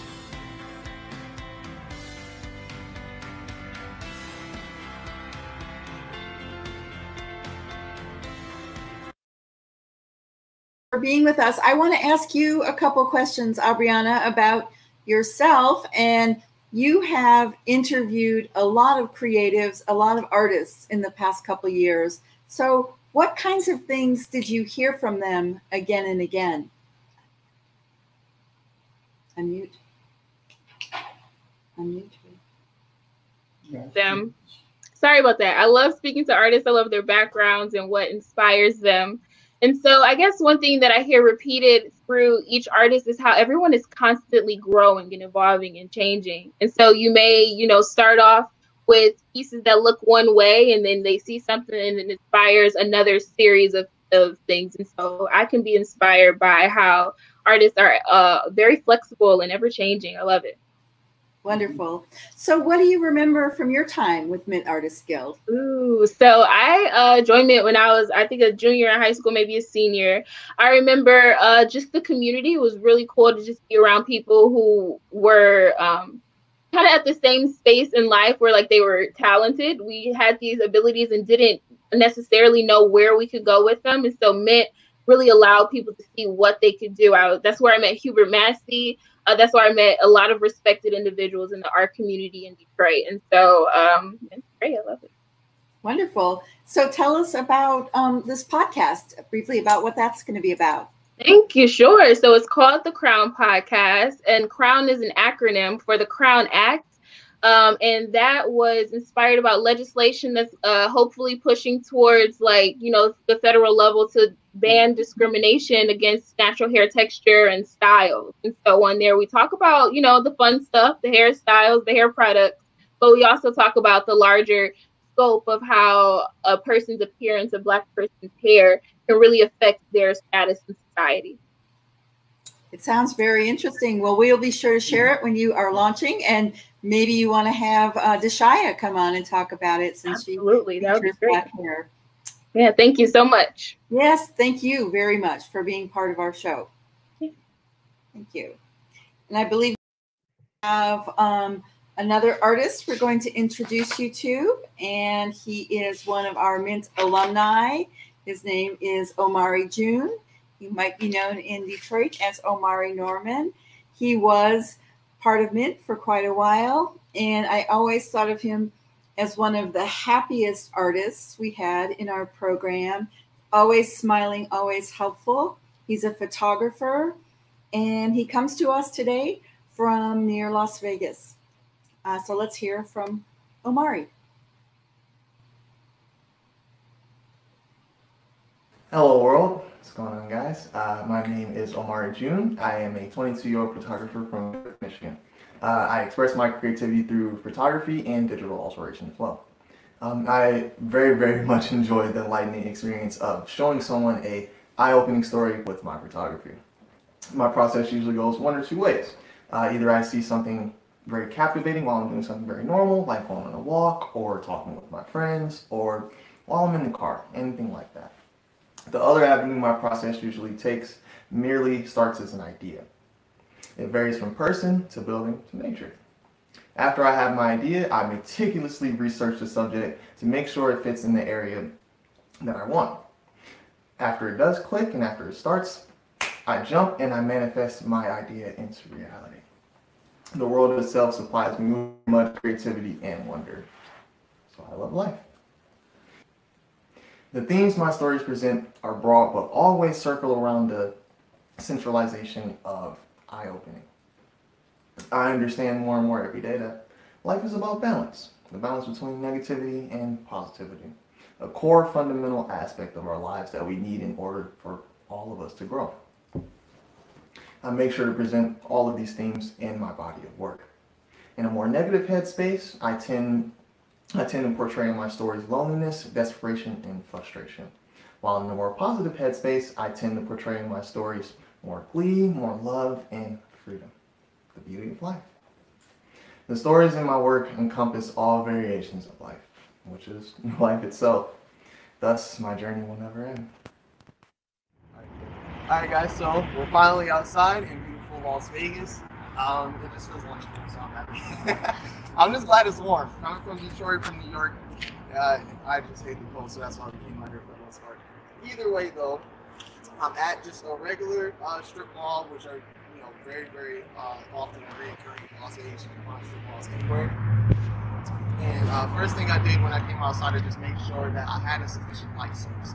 Right now, the sun is at a position where it's diagonal to this strip mall versus that side of the street. See, that side of the street is very, very dark. I don't want to shoot over there because I'm not going to get a very good, sufficient light source. And that's essentially the main key to photography. If you have really good lighting, if you know how to capture that properly, you will have fantastic photos.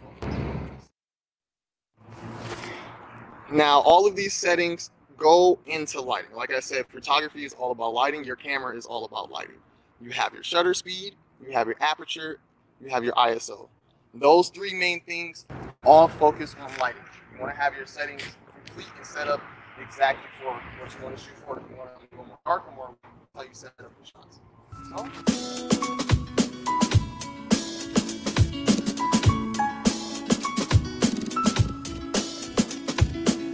That's about it. There's so many different ideas that you can have with these building structures, honestly. Everything that I'm seeing right here is potential art. I can capture this, I can capture the curvature of these arcs right here. It just really depends on what your eye is and what you like in photography. So yeah, we're gonna go ahead off camera and I'm gonna take some pictures of my partner Shirley. You'll be able to see that too. All right, guys. So we just got back from the shoot. So what I want to go ahead and do is go to my files, which I already done. These are all my photos right here. I'm going to go to more actions, and you want to go to Snapseed. Okay. I have my photo uploaded here. This shot I really enjoyed, so we're going to go ahead and just go ahead and touch up. Cool. So I'm going to go ahead. I turned down my exposure already. That's just your lighting. You turn that down a bit. What I want to go ahead and do is add a little more depth, so I'll add some shadows just to give it a little bit of darkness. Let's see. Go to my contrast. We're going to turn that up a bit. About 14 contrast. Now, structure is important. Structure is essentially how you get sharpness in your photos. You can see right here, I'll go ahead and turn it all the way up. For the most part, you can see that there's a big difference in your lighting. But it also affects these very sharp lines as well too, and that's what I want. You can also go down and you can make your photo a lot softer as well too. So we're going to go ahead and give it about 40 structure, about 40. Bump up that saturation, get it real colorful, boom, or no color. You can have either one you want, depends on how you are as an artist. So we're going to bump that saturation up a good amount, probably like right here. And then we're going to call that a day.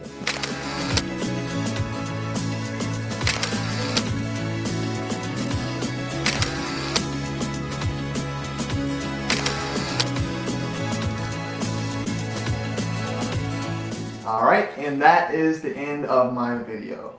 First and foremost, I want to say thank you, Mint Artist Guild, for this opportunity that you guys have given me. I very much appreciate it, actually. Thank you. Before I go though, I do want to say something. What I do isn't special. What I do isn't special. I know it isn't special. I know it sounds harsh, but it's true, unfortunately. Photography it's not special anymore. It's not as much of a craft as it used to be. With the technology that we have right now, anybody can pick up their camera and start taking pictures and just say, I'm a photographer, like I'm great. No. I seriously, strongly believe that my perspective in this world and how I view life generally is very unique nowadays, actually. That's why my work is special. So thank you again for all of you who visited the art fair and are promoting artists or helping artists with their futures. It definitely helps all of us out a lot. Again, I want to say thank you to everybody. Love, light, and peace to all of you. And just stay beautiful.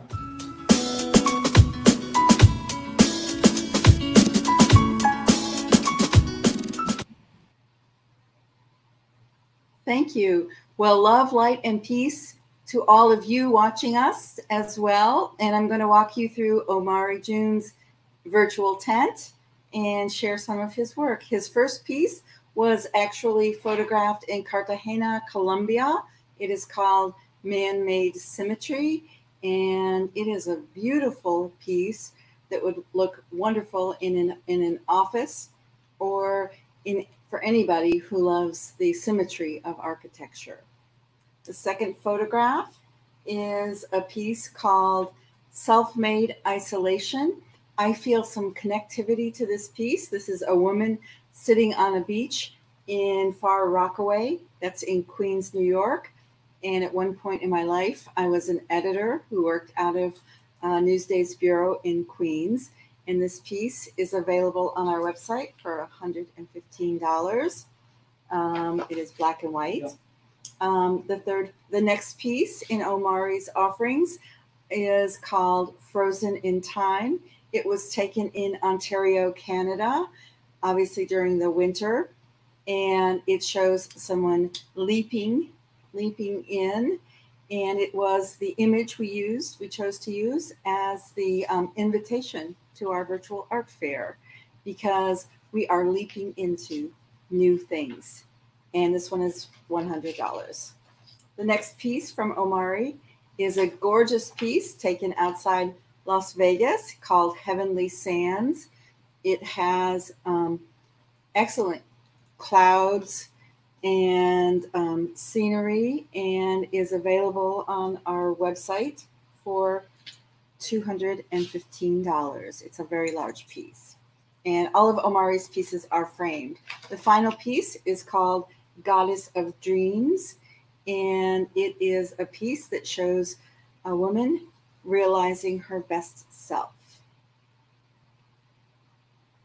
And now we're going to welcome on Omari June. Thank you so much, Omari. Hey, what's going on? Hey, so you have you talk about a lot about light, and you have an optimistic light in your personality. So how do you keep that light coming? How do you keep it going, especially in these tough times? For me personally, I see it as life is very simple, actually. It's very, very simple. Humans are the ones who make it difficult and make it hard on ourselves, honestly. For me personally, I try to emit as much positivity as I can, really, and just project my energy towards good things. Just being polite to people, not being rude, having good manners, saying hi, like smiling to people, just being happy, and just being a general good person. And as long as you continue to do that, positivity always comes back to you. The energy that you put out into the world will always come back to you. So, I'd rather be living a positive life than a negative one. Wonderful, wonderful. So tell us about one or two photographers and artists who inspire you. Oof. That's a good question.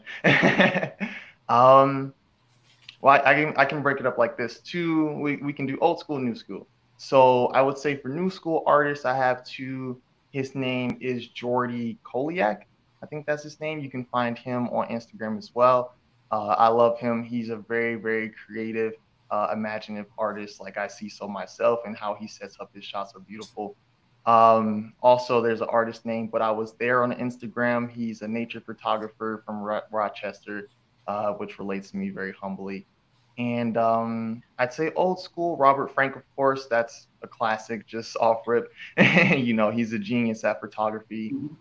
And Fan Ho. Fan Ho is a strictly old school black and white photographer.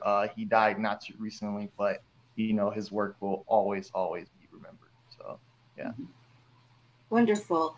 So you just recently moved to Las Vegas with your partner. So how does being in a new place affect your photography? Immensely. Immensely. Honestly, it does wonders for me. The biggest thing as a photographer for me right now, the biggest goal that I have is to travel, and traveling, you get to learn and experience new perspectives of life.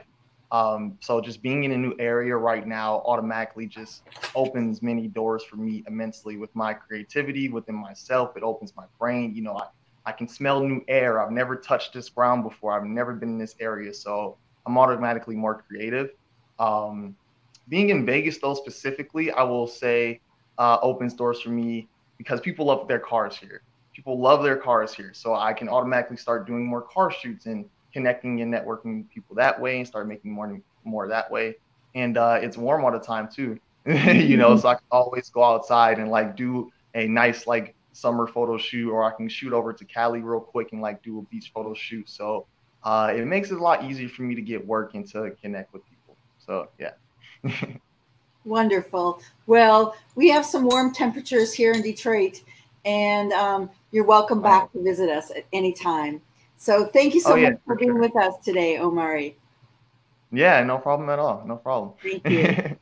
And Omari June's photographs are on our website. I recommend you pick one up today. There's a wide variety of beautiful work at mintartistguild.org/shop, or just put his name on our homepage in the little button on the top, the search button. Thank you. Thank you.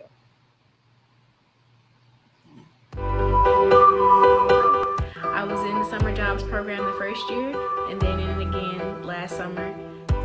The Mint Summer Jobs program is important in my life because it taught me that you can be an artist.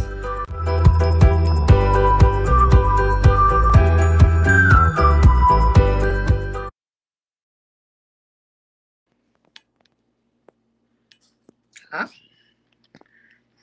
Oh, wait.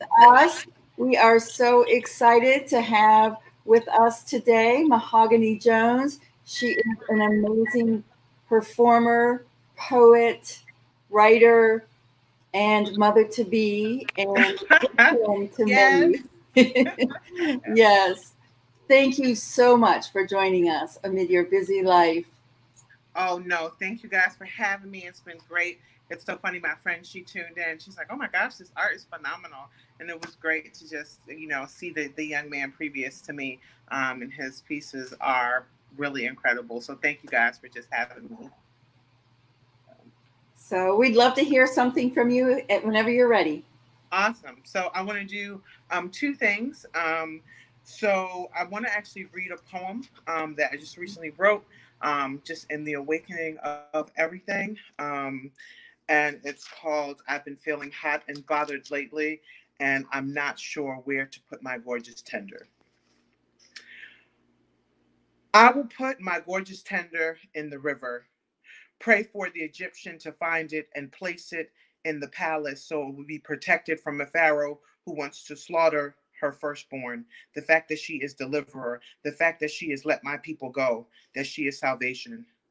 I will place my gorgeous tender in the creases of my smile, plaster it in the folds of the cracks of my lips, behind my mask, where it is safe and unseen, where it is protected, unlike me, essential worker, overexposed and exploited, necessary and needed until I am not.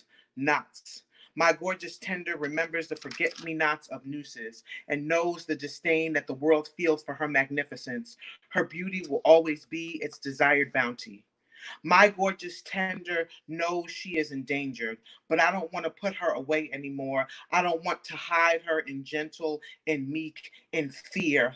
I want to make her thunder. I want to make her crack wide open hemispheres. I want to make my gorgeous tender deluge drown and divide continents again. I will put her in the air, inflect bloodstreams, because we are tired, and this is enough. Okay, thank you. Wow. And this last piece that I'm going to do, thank you so much for just allowing me to just share that. And I'm just so grateful for everyone who is aligning and allying just with us as people, just as humans, to be able to really fulfill and live the human experience in its fullness, and people who are putting their gorgeous tender in the air so that it can be a shift and we can see a necessary change. So thank you, thank you, thank you, thank you, thank you. Thank you. And then do you have a second piece? Yep. And my second piece is a song that I just did that my husband produced. That, oddly enough, is definitely an act of revolution as well. And so I'm gonna push through to get through both verses of this song, but if not, then just understand that my little girl is pushing on my diaphragm and it's really hard to breathe. So here we go. It's called Black Girl Magic. It's available on all streaming platforms, and I'm really excited to share it with you. So let's see if I can hear it and if it's on. Let me see. Okay. Thank you for your patience. If the music doesn't come on, I'm going to do it a cappella, but it should come on. Uh-oh, it's not coming on. I don't know why. What's up with the music? Okay, sorry. I don't want to delay you guys or hold you up. So I'll just do it a cappella and hope you enjoy it. You can hear the full song, like I said, on all streaming platforms. And it's Mahogany Jones and it's Black Girl Magic. Watch me glimmer as I shimmer in the summer. It's the cocoa with the shea butter, fill the water alkaline with the glime and cucumber. Clock move forward, but we keep looking younger. No, you wonder what it is that's under my skin. No, you wonder what it is that I swim in. Liquid linen, can you get a shipment? Is it special equipment I'm using? Organic juices and berries infused with this music. I say it's so magnificent. Read the fine print on my birth certificate. Go ahead, get into it. Intricate and infinite. Let me put some emphasis on all this Black excellence. Could it be more evident that we are heaven sent? Heaven sent? I say it's Black Girl Magic. Oh my God, I know you want to have it. It's Black Girl Magic. Oh my God, I know you gotta have it. Magic covered the globe just like Verizon, disguised in varying shades and all sizes. Beauty marinated in the sweetest horizons. Our beauty captivated king, so is it surprising? The world wants to be baptizing the very beauty that is constantly criticizing. From bedroom to boardroom, certified bad chicks, wives working full-time, holding down a night shift. Love the way we talk slick, love the way we represent our people with that race fist. Single mamas holding down a dean's list, God's gift. Wherever we walk, feel the earth shift. Sky split, inspire and uplift, conspire and shoplift. Whew. Try to steal our swag and our bag, but we don't trip. Focus on these blue trips, round strips, and round trips. Overcoming drama and our hardships. Whew. Okay. I'm so sorry. I'm so out of breath. But it's Black Girl Magic. Oh my God, I know you want to have it. It's Black Girl Magic. Oh my God, I know you gotta have it. So thank you guys. Thank you for letting me share. I'm so sorry that for some reason my music wouldn't come on. But again, please just share it, celebrate with us. We're so happy to just be who we are and have the space to be who we are. And thank you so much for letting me be with you all. Mahogany, thank you so very much for being here and sharing a little of your Black Girl Magic. And if you haven't seen some of the great videos she posts of girls dancing and singing to her song, they are inspiring, they are beautiful, they lift me up every time I see them, as do you. So 1,000 thank you, and be well, be peaceful, bring that beautiful girl into a better world. Definitely. Thank you for making it a better world too. Thank you. Love you much. See you guys. See you. All right. All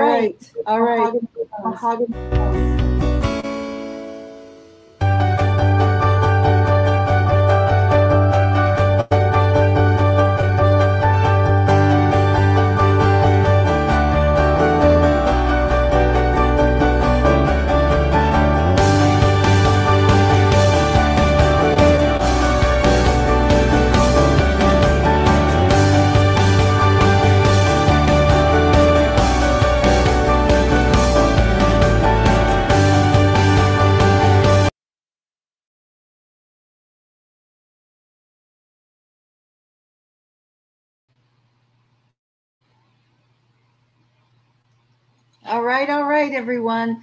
That was a commercial for our sponsor, Integrity Shows, which produces the Belle Isle Art Fair. We are hoping to be at Belle Isle the first weekend in August. And let me remind you that, yes, That is the company that my husband owns.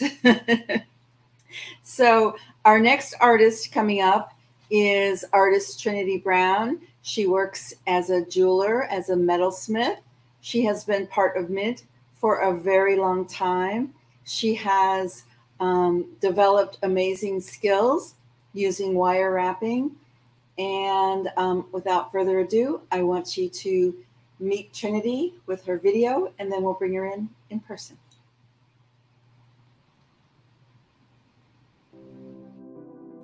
Hi, my name is Trinity. I am 17 years old. I just graduated from University High School Academy, and I'm going to the University of Michigan, Ann Arbor to study business administration and a double minor in entrepreneurship and art. I am a wire wrapper, a metalsmith, and I have been a part of Mint for 5 years and the Mint board of directors for 3. And I started creating wire work, wire wrapped pendants, necklaces, bracelets, rings, because I had a difficult spinal fusion surgery in 2015. And before that, I had been dancing for 12 years since I was 2 years old. And so it was really important to me to be able to channel my creative energy in a space that wasn't physical, because I didn't want to hinder my recovery process. And so when I saw a YouTube video on how to make a wire wrapped heart pendant, that is when I decided that I was going to try to make something out of wire. I don't necessarily know why I chose wire. I just saw the YouTube video. I consider it fate. But I would like to think that I am a symbol of turning lemons into lemonade. Not only has Mint taught me how to become an artist and taught me how to brand myself and expand my mind in terms of how I create and how I, make things that make people feel good, like my jewelry. But they also taught me, resilience, just, being able to, handle myself in the most difficult situations and be able to turn something negative into something extremely positive. And so I have been able to really expand my work. I've sent it to several states, which is really just an honor for people to actually want my work. And I just hope that in college I can learn how to turn that into a full-blown career, whether it's helping people develop their artistic brands like Mint helped me, or it's, expanding upon my art business.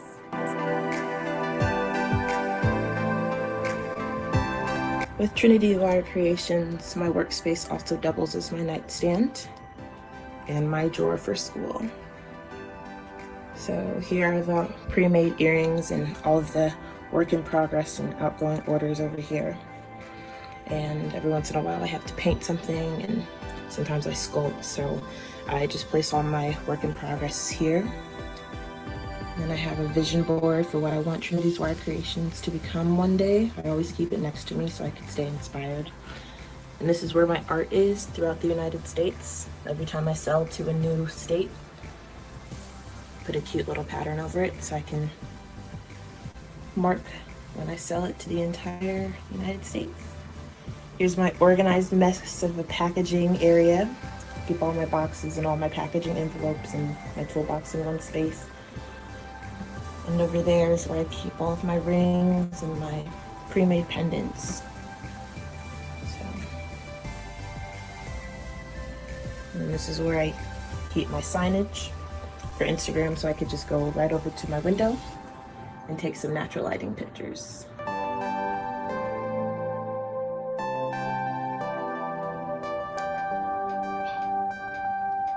I'm going to show you guys how this becomes one of these flowers. I kind of just make them, I mass create them because I know that the flower design is quite popular, so I kind of just keep them ready. I have a pair of earrings that they're quite popular, and so I mass create the flower so that I don't have to worry about it when it comes time to make the base. And it really speeds up the process, because I am one person. One thing about jewelry is, a lot of times jewelry artists are by themselves and they don't necessarily have help, because my studio is my bedroom and clearly my work area is my bed. So Yeah, I try to mass create things because sometimes it can get overwhelming when I have X amount of orders, and I am one person and I don't know what I'm going to do in college. I'm going to try not to let my studio consume my dorm, but I'm going to do the best I can and just preparing orders and stuff like that. I don't feel like adding a stone to this one because not all the time does it really need it. So I'll just do this. I curl it with my needle nose pliers. These are the same pliers I've had for the past 5 years. It's kind of funny. I refuse to get new tools. I just don't like the feel of new tools. It's kind of funny. And I cut off the excess wire.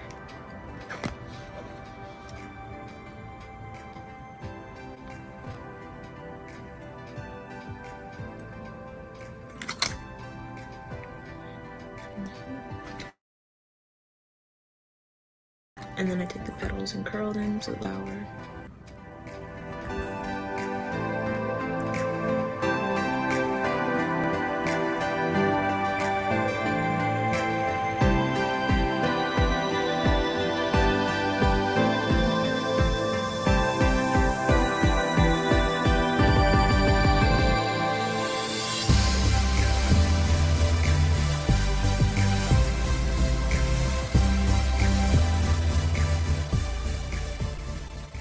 Well, that's the view from Trinity's studio, and we are going to bring her on in just a moment to interview with us. But first, I want to share the work that she has for sale in our virtual art fair. The first piece is an Amazonite flame pendant. It's a beautiful pendant made with sterling silver and gold wire. And Amazonite is a stone that is said to promote positivity and calm. And it is I believe it's $115. The second piece is a piece, also a pendant, called the Palm Root Pendant. This is a fossilized stone that is wrapped in, again, sterling silver and 14 karat gold. And it is available on our website for $105. Beautiful piece. The third piece are the DNA Helix hoops. They are made with hypoallergenic copper, and they are only $30. Trinity also is offering us these beautiful earrings. They're called the Layla Opal Flower Hoops, and they are made with Ethiopian opals in the flowers, and again, hypoallergenic copper. And they are $50. And then we have a new area for Trinity. It is a plant holder. This is called the Bee Trap plant holder. You can see the little bees along the side, and it is wire wrapped in copper, and it is great for any small plant you have. And she notes, we are not sending you a plant when you purchase this. Next item is a wire-wrapped ring. It's the Moon Phase ring. It's made in copper, and you can choose a semi-precious stone, and she will help create it at the size you request. And those, I believe, are the pieces Trinity has in our virtual art fair. I am not going to start telling tales about Trinity because I have many tales I could tell about her from all the art fairs we've been in together and all the sleepless nights she's had before.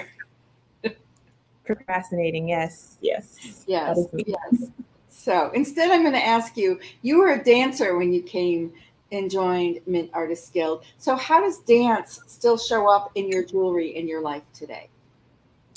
As I've always said, I've used wire wrapping as an outlet to be creative after I couldn't dance for a year. And after a year, I went back to dancing, but something just never really felt the same. But I definitely use dancing as an inspiration to just be like, I was going to pursue a dance career. I was going to try to be a professional dancer. And now that I know that that's not my path, and that I know an artistic and entrepreneurial path is more fitting for me, I kind of see what happened as a blessing more than a curse. Because I just feel like it really opened my eyes to all the things that I could have done. I feel like when I was a dancer, I kind of had my vision set on one thing that I could do. Rather than all of the different things that I could do within the art community. And I definitely still hold dancing very close to my heart. I still love choreographing. I still helped my dance teacher at high school before I graduated. I helped her out. But I just see dancing now as just the reason why I am who I am today. So. Thank you. So, Trinity, you're known, among other things, for the person who brings your supply kit with you everywhere and starts making a piece of jewelry at a workshop, at a Mint board meeting, probably make it when you're waiting for your sandwich at lunch. So how do you do that? How do you manage two parts of your life going on simultaneously? I find wire wrapping to be very comforting. The reason why I love it so much is because it is just wire, and if you pack it in a certain way, you can take it with you wherever you go. I only need 3 pliers and a spool of wire, and I'm good. So I take it everywhere with me because it can be tiring being, pent up in my room and only having that as a studio space. I like to see different things. I've been known to do it in board meetings and Mint meetings because I tend to focus more. It sounds backwards when I do something else, but like it seems like I'm not focused, but I'm hearing everything that's being said. I'm really channeling what's happening, I guess, and I kind of use wire wrapping. I take it and I pick it up and I take it everywhere because I just like having different settings when I make my work. I love my room, but sometimes I think that it's so useful to be able to pack up my entire business and put it in my toolbox. Because it's really all I need, a tablecloth and my toolbox at shows. So I think it's really useful. I think it helps me see a different setting in terms of like my studio and how I make work. And I definitely feel like my work, the final result ends up being much different when I allow myself to see different things. Great, great. So if you could only pick one piece from all of your jewelry in your collections for the rest of your life to wear, which piece would you choose and why? I'm not actually sure about that one. I would probably pick a pendant. I would probably pick a particular pendant that I would make special for me. But one thing that I'm known for is never really keeping any jewelry for myself. I don't actually wear my jewelry as often as people think, mostly because when somebody compliments the jewelry or the piece that I wear outside, I'm just like, well, it's for sale, because I never really like keeping stuff for myself. I definitely think I should start, but I think if I was to keep one pendant and, wear that for the rest of my life, it would probably be something copper, because copper is it's just a piece of the type of wire that I love working with in terms of metal. A lot of people gravitate towards silver and they start wire wrapping and then they graduate towards soldering, and then I just feel like sometimes it loses its touch. I love wire wrapping and how raw it looks and just how special it can be, because you can really never wire wrap something twice. You can never really replicate it. There's always going to be a difference. And I think that's what I like about wire wrapping the most. So. Sure. So you have a very entrepreneurial outlook on life, and some have already done quite a lot in your high school years. So how do you see that growing and unfolding as you go blue in the fall? Yeah, as I said in my video, I definitely want to do a major in business administration and a double minor in entrepreneurship and art. And that's mostly because I don't necessarily know if I'll be, creating wire wrapping my entire life. But I definitely know that I enjoy the entrepreneurial side of art. Henry Harper, who's over the Detroit Fine Arts Breakfast Club, he once told me at Mint Masterpieces, the first one, he said, there's a whole world of business in the art realm that everybody overlooks. And I think that it's so important to encourage the artists of tomorrow to understand that their brand and what they do can be a career, just like Mark said. It's really important that people lift up the next generation of artists, and I definitely want to do that through some form of venture capitalism in terms of helping urban areas and young emerging artists develop their work, because that's exactly what Mint did for me, and I guess I want to pay it forward. Yay.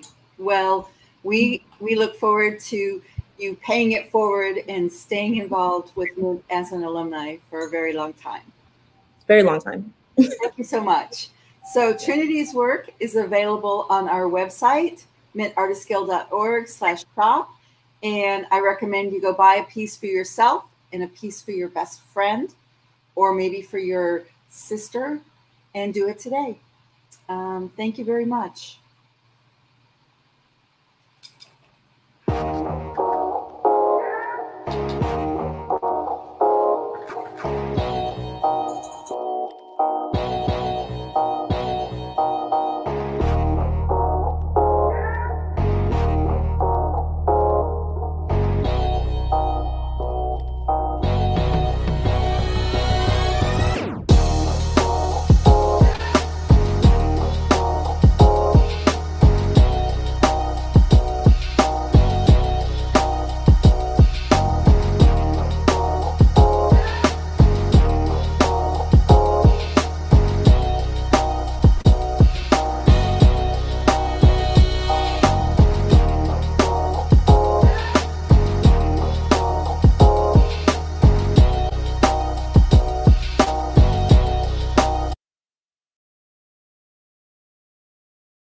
Thank you so much to Lost River Tiki Bar. They're on the east side of Detroit, and they have the most delicious, fresh, rum-based drinks that I've ever had. And I've had, let me tell you, quite a bit of rum in my lifetime. So before we go to the next batch of art, I want to take a minute and show you some of the Mint greeting cards that we have for sale on our website. And I'm going to move in so you can see them. These are 3 greeting cards that were all created. The original art was created in the Mint Summer Jobs program. And the first one is a girl planting trees. This painting original was painted for the greening of Detroit.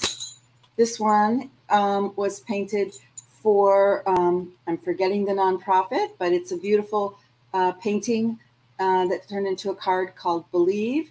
And now I'm going to give you a sneak preview into our next greeting card, which will actually be launched sometime next week.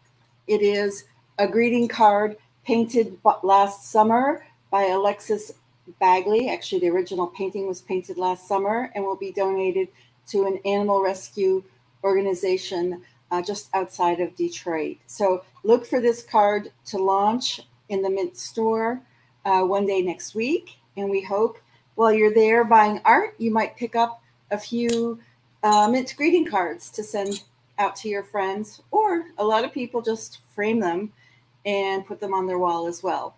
So now let's take a look at our last batch of art, all of which was created in our Summer Jobs program. This piece, the first piece, is called Bicycling Bliss, and this is actually one of my first early favorites. It was made in our first Summer Jobs program by Alexis Bagley. Alexis painted this using the prompt bicycling, or bicycling in Detroit. It is a small piece, but very beautiful. I used to carry it around and show it off at meetings and events, and it is $137. And that some of that benefits our Summer Jobs program. The next piece is a beautiful piece called Kiss, and it was painted by artist Naya Joseph, and it's painted acrylic on board. And for those who are looking to share the love or love women's lips, this is a perfect piece for you. Our third piece was painted by Shay Akintoye, and it's acrylic on canvas, and it's called Buzzing. It was painted last summer, and Shay is a photographer who developed her painting skills with us, and she will be returning this summer to join us again. The final piece is another piece by Alexis Bagley, who, by the way, also serves on our board of directors, and we titled it Walking Through Weirdness.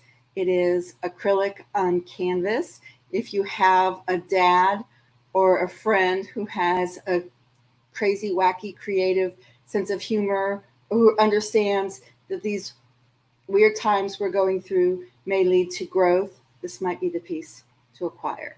And all those pieces are available on the Mint Artists Guild website, mintartistguild.org/shop, and they will be available up there through Friday night, unless somebody claims them sooner, as I hope you will.